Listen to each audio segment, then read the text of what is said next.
Welcome to shorthand Gurukul. Dictation 80 word per minute की गति से रहेगी। स्टार्ट होगी 5 सेकंड के बाद।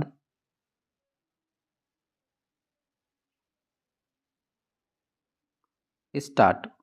महोदय, जैसा कि माननीय सदस्य जानते हैं, कल दूसरे सदन में इसी तरह की बहस थी। मुझे वहाँ भी कुछ देर बैठना पड़ा।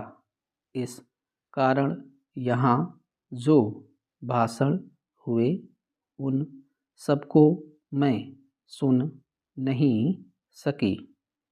मुझे सुनकर दुख है कि कुछ माननीय सदस्यों ने इस अवसर पर भी हमारे विदेश विभाग को बुरा भला कहा। सेवाओं पर दोषारोपण करके सरल रास्ता निकालने का प्रयत्न ऐसी प्रवृत्ति है जिसकी मैं निंदा करती हूँ। मैं यह नहीं कहती कि हमने गलतियाँ नहीं की हैं और हमारे सभी प्रतिनिधि हमेशा योग्य ही होते हैं। जब गलती हो तो हमें उसे अवश्य बताना चाहिए, लेकिन सदा आलोचना करते रहने से निरुत्साह पैदा होता है और मनोबल गिरता है। हमें उन औजारों को ही कुंठित नहीं कर देना चाहिए जिनसे हमें काम लेना है। देश और विदेश में हमें काम तो करना ही है। हम अच्छी तरह जानते हैं कि पाकिस्तान के शासकों को दी गई हर सहायता बांग्लादेश के निर्दोष लोगों के विरुद्ध इस्तेमाल की जाएगी। इस अवसर पर हमारे प्रतिनिधियों ने परिश्रम से बहुत अच्छा काम किया है। प्रस्तुत परिस्थितियों में वे जितने प्रभावी हो सकते थे हुए हैं। कुछ सरकारों के विचार निश्चित हैं और यदि उनमें सहानुभूति भी पैदा की जाए तो भी वे इस प्रकार के मामले में कोई स्पष्ट बात कहने को तैयार नहीं होंगे।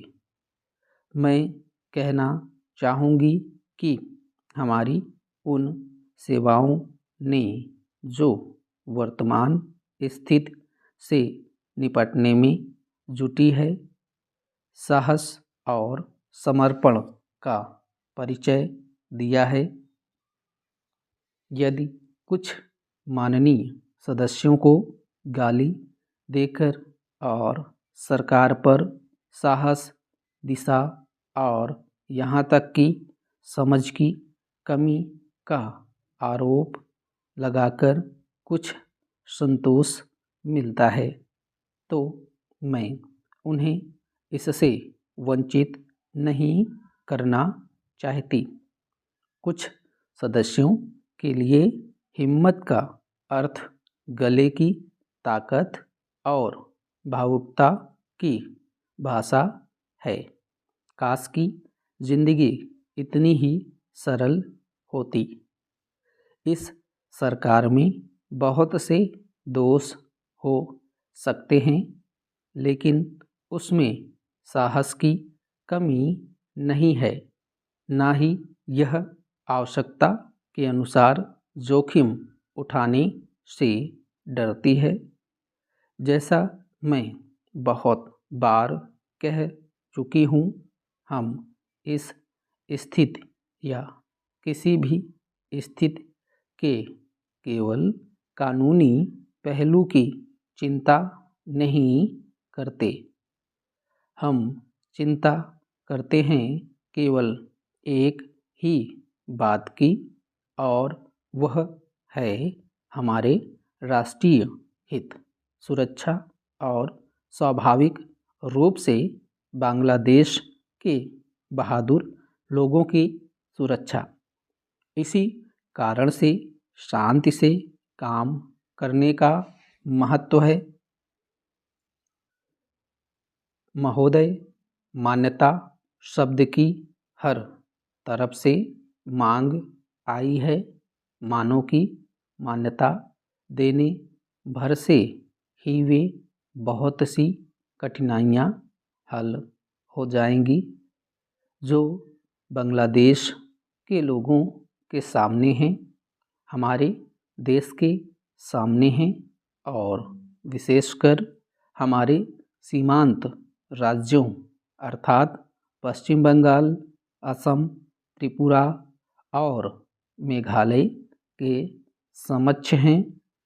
हमने इस प्रश्न के हर पक्ष पर बड़ी गहराई से सोच विचार किया है।